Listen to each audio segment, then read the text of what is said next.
Good morning class.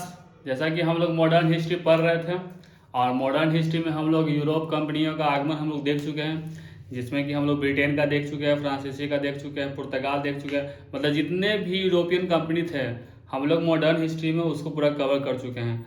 और किस किस ईस्वी काल में आया, कैसे कैसे गया, क्या क्या यहाँ पे अपना काम, कैसे कैसे फैक्ट्री लगाया, वो सब चीज़ के बारे में हम लोग उसमें देख चुके हैं। आज हम लोग उससे आगे बढ़ने वाले हैं। क्या है नया टॉपिक हम लोग का? तो हम लोग का नया टॉपिक है नवीन राज्यों का उद्गम। नवीन राज्यों का उद्गम क्या है? तो देखिए, जब ये ब्रिटेन वाले या जो भी यूरोप कंपनी थी वो लोग तो अपने यहाँ पे सत्ता विस्तार कर ही रहे थे। साथ ही साथ अगर आप थोड़ा सा ही मेडाली पढ़े होंगे यानी मध्यकालीन हिस्ट्री पढ़े होंगे तो आप लोग पढ़े होंगे कि हमारे देश में एक मुगल शासक था। हमारे यहाँ बाबर आया, बाबर के पूरा वंशज रहा, ये जहांगीर, अकबर, शाहजहां, औरंगजेब ये सब रह चुके हैं। हमारे भारत में यहाँ के शासन किए थे, जो कि अफगान के सब शासक थे। अफगान से उठ कर के यहाँ पे इंडिया में आए थे। तो 1526 में वो लोग यहाँ पे आए थे। 1526 से पानीपत का प्रथम युद्ध हुआ था, जो आप लोग जानते हैं। तो जब वो पानीपत का प्रथम युद्ध के बाद जब उन्होंने लोग अपना सत्ता विस्तार करना शुरू किए तो उन लोगों का सत्ता बहुत बड़ा हो गया था। मतलब इंडिया में देखा जाए तो उत्तरी भारत का अधिकतर एरिया मुगलों के शासन काल में था। इधर बंगाल में देखा जाए, दिल्ली तो था ही, उत्तर प्रदेश, मतलब अधिकतर उत्तर भारत का अधिकतर क्षेत्र मुगलों के ही शासन काल में था, मतलब उनके ही हित में था। तब हुआ ये कि सन 1722 ईस्वी का समय आया। जब हम लोग मध्यकालीन हिस्ट्री पढ़ेंगे तो उसमें हम लोग देखेंगे कि मुगल कैसे कैसे विस्तार किया। अभी फिलहाल हम लोग मॉडर्न में हैं, तो मॉडर्न में हम लोग देखते हैं कि नवीन राज्य का उद्गम हुआ कैसे। तो 1722 ईस्वी में जो मुगल शासक थे, मुगल शासक धीरे धीरे कमजोर होते गए, क्योंकि ब्रिटेन कंपनी अपना सत्ता विस्तार कर रहे थे और साथ ही साथ वो लोग मुगलों का शक्ति कम करना शुरू कर दिया और अपना शक्तियों का बढ़ाना ब्रिटेन वाले बढ़ाना शुरू कर रहे थे। तो सन 1722 में हुआ ये कि मुगल शासन का जितना भी एरिया था उसमें से एक अवध, 1722 में अवध नामक राज्य निकला। यानी कि वहां से मुगल से हट गया, वहां से अपना अलग होकर एक नया राज्य बनाया जो कि अवध कहलाया। और अवध के जो संस्थापक थे उनका नाम था सआदत खान। क्या नाम था? सआदत खान। उसके बाद उसी तरह देखेंगे कि 1724 में हैदराबाद का स्थापना हुआ, जो कि नीचे की तरफ, वो भी मुगल से ही टूटा। हैदराबाद जो आज हम लोग का तेलंगाना में पड़ता है, तेलंगाना राज्य हो गया है, तो उसमें हैदराबाद उसका राजधानी है। अभी भी देखेंगे तो पहले भी हैदराबाद का राजधानी इसी का था। मतलब तेलंगाना जो आंध्र प्रदेश और तेलंगाना जो अभी हम लोग देखते हैं, उस समय पूरा दोनों एक ही था। लेकिन अब हाल में ही उसका बंटवारा हुआ और अब हैदराबाद जो आंध्र प्रदेश से टूट के तेलंगाना बना। तो ये सब मुगल शासन काल में सब सम्मिलित थे, मतलब एक साथ थे। तो 1722 में सबसे पहला राज्य जो टूटा वो अवध था। कौन सा? 1722 ईस्वी में अवध।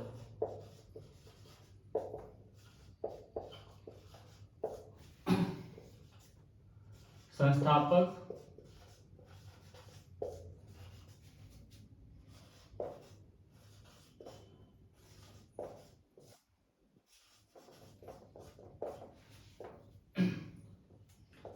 शहादत खान। 1722 ईस्वी में सबसे पहला अवध टूटा, जो कि मुगलों के शासनकाल से निकला था, मतलब उसके सत्ता से अलग हुआ था। और उसके संस्थापक शहादत खान थे। ठीक है, अब ये अवध में शासन करना शुरू कर दिए। ठीक, इस समय ब्रिटेन वाले हमारे देश में पूरे अच्छी तरह से घुस चुके थे और यहाँ से ना वो अपना व्यापार बहुत अच्छे से कर रहे थे। ब्रिटेन वाले, पुर्तगाल वाले यहाँ से व्यापार कर रहे थे और यहाँ से व्यापार करके जाते कहाँ थे? तो अपने देश की तरफ, यानी कि जो भी उनका इंग्लैंड हो गया या पुर्तगाल जो देश हो गया, फ्रांसीसी वाले फ्रांस में जाते थे।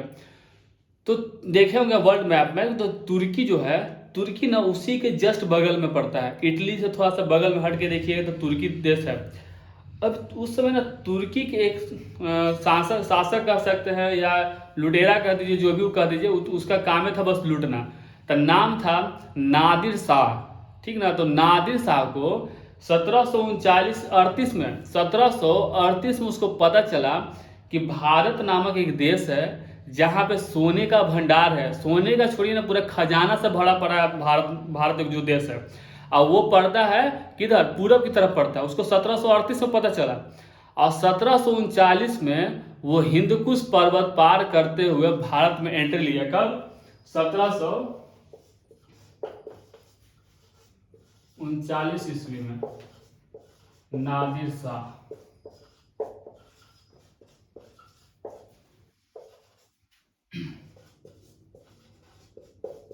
तुर्की का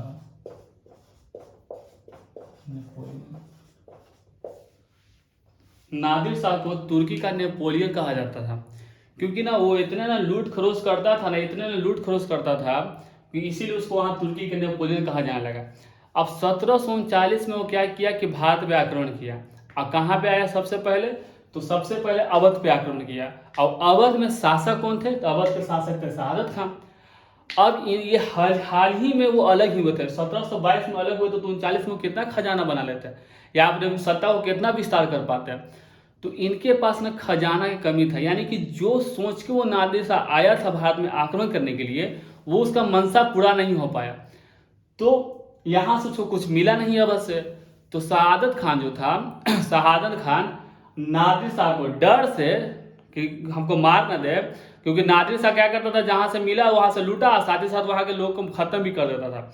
अपना जान बचाने के लिए शहादत खान क्या किया कि नादिर शाह को दिल्ली का रास्ता दिखा दिया। दिल्ली का रास्ता दिखा दिया मतलब वो बताया कि आप दिल्ली जाइए, वहाँ मुगल शासक है और वहाँ पे ना बहुत सारा खजाना है, वहाँ जाइएगा आपको खजाना भरपूर मिल जाएगा, जितना आपको लेना है ले लीजिएगा, हमको बख्श दीजिए। ऐसा हुआ। नादिर शाह क्या किया कि ठीक है, वो सोचा कि ठीक ऐसा बात है, तो निकल गया। अब क्या हुआ कि ये नादिर शाह तो दिल्ली चला गया, वहां जाके दिल्ली में खूब लूट खरोच किया। आप पढ़े होंगे कि मुगल के पास एक मयूर सिंहासन था, मयूर सिंहासन में लगा हुआ था कोहिनूर हीरा। तो वो मयूर सिंहासन और वहां से बहुत सारा खजाना लूट लिया। अब क्या हुआ ना कि लूट के फिर वापस आ रहा था अवध। अवध राज वापस शहादत खान से मिलने के लिए आ रहा था। मिलने के इन द सेंस कह सकते हैं कि थैंक यू बोलने आया था कि तुम ऐसा जगह बताया कि जहाँ से वो खूब माल मिला, खजाना मिला। तो ये वापस फिर अवध के राज्य यानी कि अवध के बॉर्डर पे पहुंचा ना, तो पता चला इसको ना शहादत खान को कि नादिर शाह फिर वापस आ रहा है। तो ये डर से इसको लगा कि शायद वहां पे भी खजाना इसको नहीं मिला है, ये आके हमको मार देगा। तो इस डर से शहादत खान क्या किया कि खुदकुशी कर लिया, यानी कि वो आत्महत्या करके मर गया। नादिर शाह फिर क्या हुआ कि नादिर शाह को फिर पता चला कि अब वो शहादत खान नहीं है, तो फिर वहीं से वो अपना रास्ता मोड़ के तुर्की की तरफ निकल गया। उसी समय 1739 के समय में ही आया था साथ में नादिर शाह के साथ अहमद अब्दाली जो था वो आया था। और वही बाद में फिर यहाँ मराठा लोग को हराया भी, जो कि पानीपत का तीसरा लड़ाई कहते हैं हम लोग उसको। तो अहमद शाह अब्दाली भी साथ ही में आया था, इसी के साथ नादिर शाह के साथ में आया था इसी युद्ध में। तो वो क्या हुआ, यहाँ से तो मयूर सिंहासन खजाना लूट के ये तो चला गया, ये यहाँ पे अपना आत्महत्या करके खत्म हो गया। इसके दो बेटा थे, एक बेटा का नाम था सफदरजंग, एक का नाम था सुजाउद्दौला। शहादत खान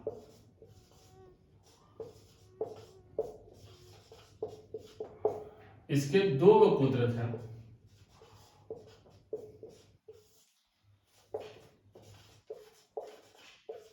सफदरजंग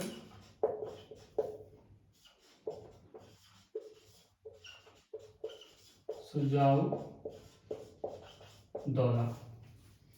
अब इसके दो पुत्र थे। अब ये दोनों में लड़ाई शुरू हो गया कि अब हम शासन करेंगे, हम शासन करेंगे, यानी कि सत्ता के लिए दोनों में आपस में लड़ाई शुरू हो गया। अब सुजाउद्दौला, अगर आप याद होगा पीछे अगर पढ़ाए थे जब हम ब्रिटेन वाले के बारे में, तब बताया थे कि 1700 ये सुजाउद्दौला त्रिगुट सेना में शामिल हुआ था और बक्सर का लड़ाई किया था। तो यही वो सुजाउद्दौला है, ठीक है। तो क्या हुआ कि सफदरजंग और सुजाउद्दौला में लड़ाई शुरू हो गया, ठीक है। अब दोनों में लड़ाई शुरू, सुजाउद्दौला जीत गया, ठीक है। सुजाउद्दौला इस युद्ध में जीत गया और शासक बन गया सुजाउद्दौला। अब जब सुजाउद्दौला शासक बन गया तो ये तो भाई बक्सर के युद्ध में लड़ा, बक्सर के युद्ध में लड़ने के बाद फिर ये भी हार गया, ठीक है। तो ये तो था इन दोनों का कहानी। इसके बाद क्या हुआ, जब ये हारा था तो उस समय ना 18 ब्रिटेन से हार गया था। जब जो पढ़े थे हम लोग बक्सर के युद्ध में कि ब्रिटेन से हारा था, तो जब ये ब्रिटेन से हारा था तो उस समय एक सहायक संधि साइन हुआ था। सहायक संधि साइन 1801 ईस्वी में हुआ था। कब? 1801 ईस्वी में सहायक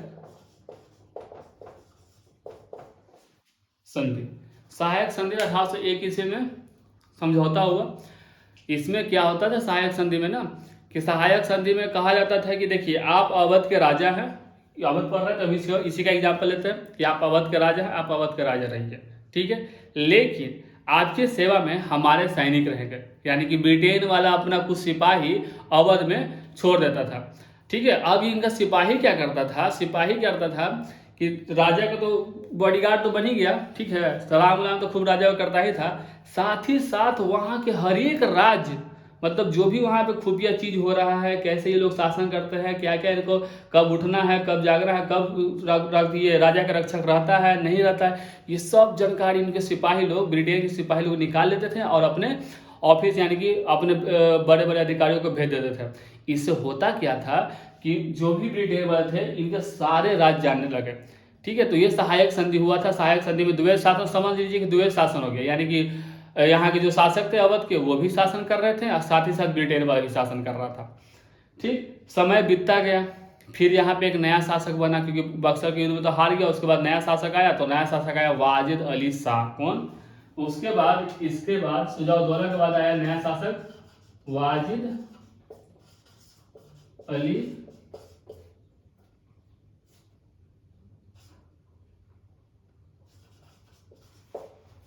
खान।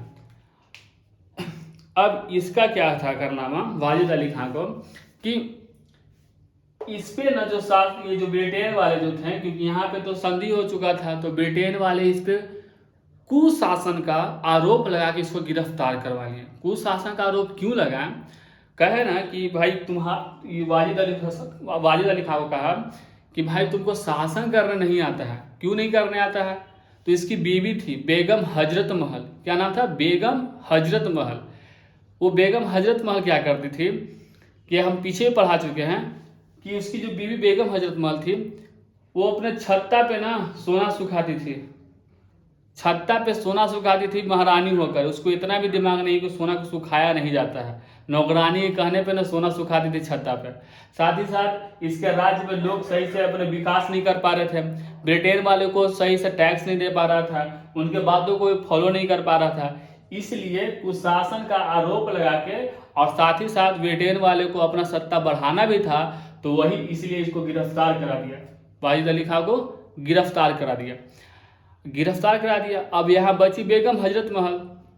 बेगम हजरत महल यहाँ से फिर वापस वहाँ मतलब चली गई, यहाँ नेपाल चली गई, नेपाल वहाँ चली गई। फिर जब याद होगा कि 1857 का क्रांति हुआ था हमारे देश में, 1857 के क्रांति में वापस ये बेगम हजरत महल आई थी बदला लेने अंग्रेजों से कि इसने मेरे पति पे कुशासन का आरोप लगाया और हमारा सत्ता छीन लिया।